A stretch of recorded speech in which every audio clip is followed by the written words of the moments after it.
So guys, जैसा कि हमने पिछले एपिसोड में देखा कि एल्डर डियान और एल्डर फेंग एक साथ जियोयान पर अटैक कर रहे थे। जियोयान उनके अटैक से बचता हुआ उन्हें मारने की कोशिश कर रहा था, पर उन तीनों ने मिलकर एक फॉर्मेशन को क्रिएट कर लिया था जिससे वो जियोयान पर लाइटनिंग बॉल से अटैक कर रहे थे। जियोयान समझ गया था कि वो आसानी से उनसे बच नहीं सकता, इसीलिए उसने एंग्री बुद्धा फायर लोटस को रिफाइन कर लिया था, जिससे उसने तीनों एल्डर के बनाए फॉर्मेशन को तोड़ दिया और उसके पास मौजूद 3000 इल्यूजनरी बॉडी के स्क्रॉल को भी हासिल कर लिया था। वो तीनों एल्डर जियोयान से जीत नहीं सकते थे, इसीलिए वो वहां से भाग गए थे। जियोयान ने होंग तियान शाओ को भी मार डाला था और वो उस जगह से निकल चुका था। अब हम देखते हैं कि जियोयान एक केव में आ चुका था जहां वो कल्टिवेशन करके अपनी पावर को रिकवर कर रहा था। तियान वो भी बाहर आ चुके थे, वो वहीं लेटे हुए आराम कर रहे थे। जियोयान की पावर काफी हद तक रिकवर हो चुकी थी, इसीलिए अपनी आंखों को खोल लेता है। तियान वो से कहते हैं कि वास्तव में तुम्हारी चोटें लगभग ठीक हो चुकी है, लेकिन मुझे एहसास हो रहा है कि हर बार जब तुम मेरी स्पिरिचुअल स्ट्रेंथ को इस्तेमाल करते हो तो उसके बाद में तुम्हारी बॉडी के अंदर रेजिडुअल स्पिरिचुअल इम्प्रिंट छूट जाता है और धीरे धीरे स्पिरिचुअल इम्प्रिंट तुम्हारी बॉडी में बहुत ज्यादा इकट्ठा होता जा रहा है और इस सामान का काफी ज्यादा संग्रह करना बिल्कुल भी अच्छा नहीं है। जोयान उसकी बात से एग्री करता है और कहता है कि बाहरी शक्ति के इस्तेमाल का परिणाम वास्तव में छोटा नहीं होता।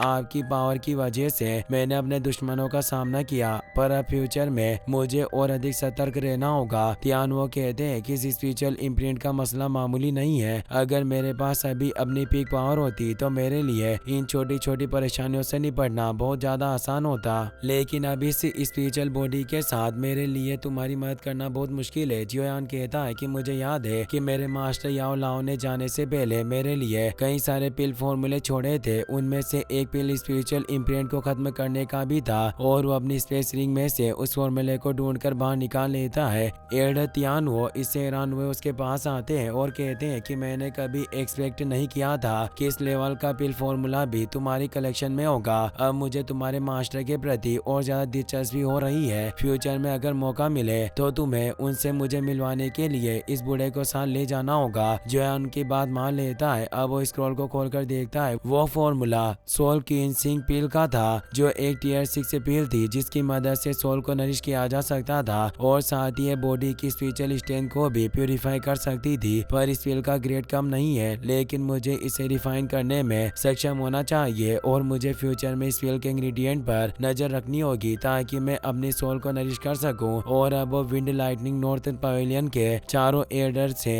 हासिल किए हुए 3000 इल्यूजनरी बॉडी के स्क्रॉल को बाहर निकाल लेता है और 3000 इल्यूजनरी की प्रैक्टिस करने के लिए उसे ओपन कर लेता है। एल्डर तियान वो काफी ज्यादा थक चुके थे, इसीलिए उन्हें नींद आ रही थी। वो जियोयान से कहते हैं कि जब लोग बूढ़े हो जाते हैं तो उन्हें नींद आसानी से आ जाती है। मैं सोने जा रहा हूँ और जियोयान तुम्हें खुद ही इस 3000 इल्यूजनरी बॉडी की स्टडी करनी होगी। मैं अपनी नींद को पूरी करने के बाद वापस से जाग जाऊंगा। जियोयान अब अपनी हेवनली फ्लेम को फैलाता है और उन चारों स्क्रॉल को अपनी पावर से मिक्स करने लगता है, जिससे उनके रून जियोयान के माइंड में एंटर करने लगते हैं। जियोयान की स्पिरिचुअल बॉडी उस लाइटनिंग इल्यूजनरी वर्ल्ड में आ चुकी थी। वहाँ उन चारों स्क्रॉल के रून इधर उधर घूम रहे थे, इसीलिए जियोयान अभी भी 3000 इल्यूजनरी की प्रैक्टिस कर पाता। वो अपनी आंखों को खोल लेता है और कहता है कि मैंने अपनी इस 3000 इल्यूजनरी बॉडी टेक्निक को एक साथ जोड़ दिया है, पर इसके ऋण अभी भी अव्यवस्थित और अस्पष्ट है, इसीलिए इस प्रैक्टिस मेथड को समझना काफी कठिन है। फिलहाल मैं इसे सिर्फ रिकॉर्ड करके रख सकता हूँ। और वो उन स्क्रॉल को वापस अपनी स्पेस रिंग में रख लेता है। मैंने विंड लाइटनिंग नॉर्थ पवेलियन को काफी हद तक नाराज कर दिया है, इसलिए मुझे अभी फिलहाल विंड लाइटनिंग पवेलियन के एरिया से दूर रहना होगा। और वो अपने ब्लैक रोब को पहनकर उस जगह से निकल जाता है। वो कहता है कि मुझे अब जितनी जल्दी हो सके लिटिल फेई डॉक्टर और अपने दोस्तों से वापस मिलना होगा। फिर अब हम कुछ समय बाद का सीन देखते हैं। जियोयान बोन सिटी में आ चुका था जहाँ के बाजार में वो टहल रहा था। वो कहता है कि यह जगह नॉर्दर्न स्काई सिटी से काफी दूर है, इसीलिए इसे मेरे लिए सेफ माना जा सकता है। पर अभी फिलहाल मुझे सबसे पहले ऐसे शहर की तलाश करनी होगी जिसमें स्पेशल वर्म होल हो। वो एक आदमी को रोककर पूछता है कि यहाँ कोई ऐसी शॉप है जो नक्शों को सेल करती हो, तो आदमी उसे मैप शॉप की लोकेशन बताता है। जियोयान उसे तेज कहता है और उस तरफ जाने लगता है, पर तभी जियोयान को एक आदमी रोक लेता है जो भी नक्शों को सेल किया करता था। वो कहता है कि मैंने सुना है कि तुम एक मैप खरीदना चाहते हो, इसीलिए मेरे पास भी कुछ मैप है जो तुम्हारे काम आ सकते हैं, जिन्हें मैंने बारीकी से तैयार किया है, इसलिए तुम इन पर एक नजर क्यों नहीं डालते।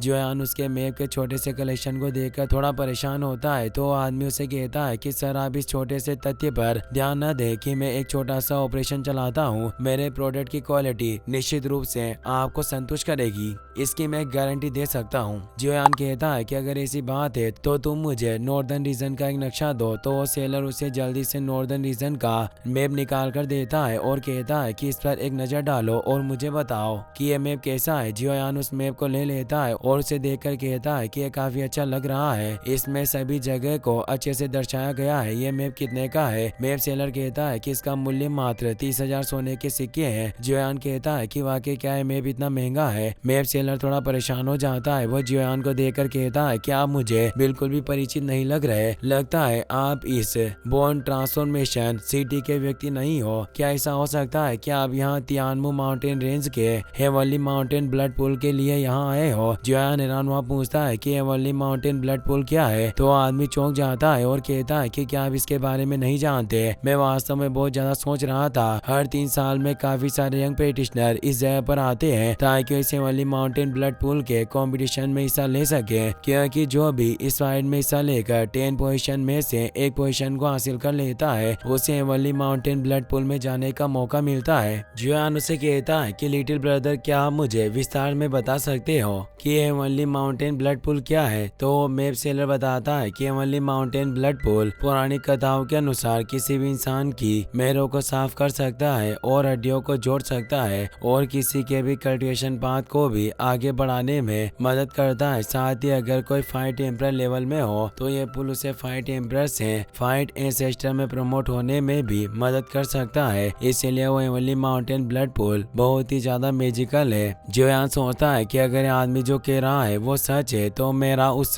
हेवनली माउंटेन ब्लड पूल में स्नान करना वाकई में मेरे लिए बहुत फायदेमंद होगा। मैप सेलर कहता है वो हेवनली माउंटेन ब्लड पूल अब से कुछ ही समय बाद खुल जाएगा, इसीलिए अब बहुत से लोग तियानमू माउंटेन रेंज के नक्शों को सेल कर रहे हैं। अगर आपकी भी इसमें रुचि है तो मैं आपको ये बेच सकता हूँ। और वो जियोयान के पास आकर कहता है कि ये मैप बोन ट्रांसफॉर्मिंग सिटी के अंदर तियानमू माउंटेन रेंज का आखिरी नक्शा है, पर तुम मुझे अच्छे इंसान लग रहे हो इसीलिए मैं तुम्हें इसे सस्ते में बेच सकता हूँ। पहले के नॉर्थर्न रीजन के मैप को जोड़ते हुए तुम मुझे इन दोनों मैप के 50,000 सोने के सिक्के दे सकते हो। जियोयान मुस्कुराने लगता है तो आदमी परेशान हो जाता है। जियोयान कहता है कि मेरे लिए इस मैप का मूल्य मायने नहीं रखता, पर अगर तुम्हारे द्वारा दी गई इंफॉर्मेशन सच है तो ये नक्शे इस कीमत के लायक है। और वो उसे 50,000 सोने के सिक्के देकर आगे बढ़ जाता है। वो मैप सेलर काफी खुश हो जाता है। अब वो वापस से लोगों को तियानमू माउंटेन रेंज का मैप बेचने लगता है और उसने जियोयान से झूठ बोला था कि उसके पास वो आखिरी में बचा है, क्योंकि वो सभी लोगों को यही कहकर मैच बेचता था कि वो मैप इस सिटी का आखिरी मैप है। जियोयान अब एक रेस्टोरेंट में आ चुका था जहाँ वो चाय पी रहा होता है। वहाँ कुछ लोग बातें करते हैं कि इस बार हेवनली माउंटेन ब्लड पूल में wind lightning pavilion, 10,000 sword pavilion और कई सारे फैक्शन ने अपने कोर एलिमेंट्स को तियानमू माउंटेन रेंज में भेजा है, क्योंकि वो सभी इस बार हेवनली माउंटेन ब्लड पूल में अपनी पोजीशन को हासिल करना चाहते हैं। जियोयान भी उनकी बातें सुन रहा था। एक दूसरा आदमी कहता है कि इन बड़े फैक्शन के इस कंपटीशन में शामिल होने से ब्लड पूल की 10 पोजीशन पर कोई इंडिपेंडेंट इंसान अपनी जगह नहीं बना पाएगा।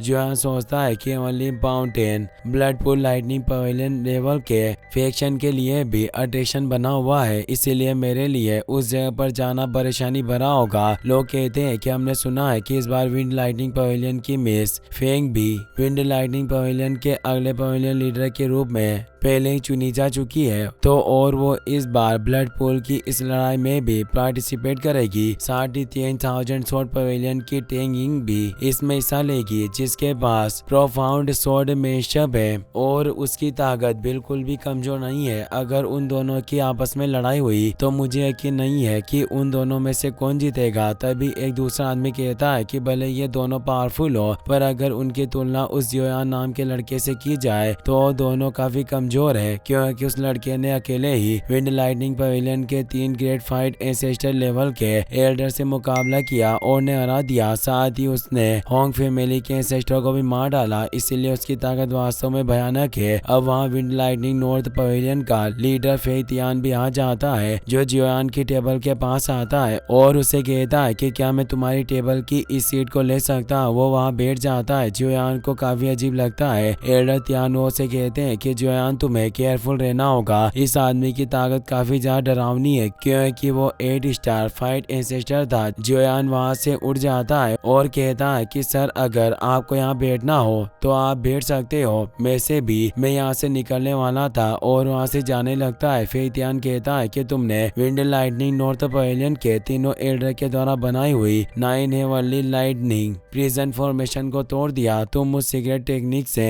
नहीं डरते तो फिर तुम मुझ जैसे बूढ़े से क्यों भयभीत हो रहे हो। मैं जानता हूँ कि तुम जियोयान हो। जियोयान ये सुनकर रुक जाता है। वहाँ मौजूद लोग भी हैरान थे और बातें करने लगते हैं कि अगर ये लड़का जियोयान है तो ये दूसरा आदमी कौन है। जियोयान उस ओल्ड मैन से पूछता है कि सर आप कौन हो, तो उसे बताता है कि मैं विंड लाइटनिंग नॉर्थ पवेलियन का लीडर फेई तियान हूँ। जियोयान चौंक जाता है। वहाँ मौजूद लोग भी भयभीत हो जाते हैं। जियोयान अपने रूलर को बाहर निकाल लेता है और उस पर एक जोरदार अटैक करता है, पर अपने फिंगर से ही उस अटैक को रोक लेता है। जियोयान अपने बोन विंग्स को एक्टिवेट करके वहाँ से निकल जाता है। फेई तियान कहता है कि इस लड़के के पास वास्तव में हेवनली फ्लेम है। मैं इतना पावरफुल होने के बावजूद भी ये पता नहीं लगा सकता कि इस लड़के के पास हेवनली फ्लेम रैंकिंग में से वास्तव में कौन सी रैंक की फ्लेम है। मैं इस लड़के को जिंदा नहीं छोड़ सकता और वहाँ से जियोयान के पीछे निकल जाता है। इसी के साथ ये एपिसोड यहीं पर खत्म हो जाता है। गाइस अगर आपको वीडियो पसंद आया हो तो इस वीडियो को लाइक करने के साथ साथ चैनल को सब्सक्राइब जरूर कर लेना। मिलते हैं नेक्स्ट वीडियो में।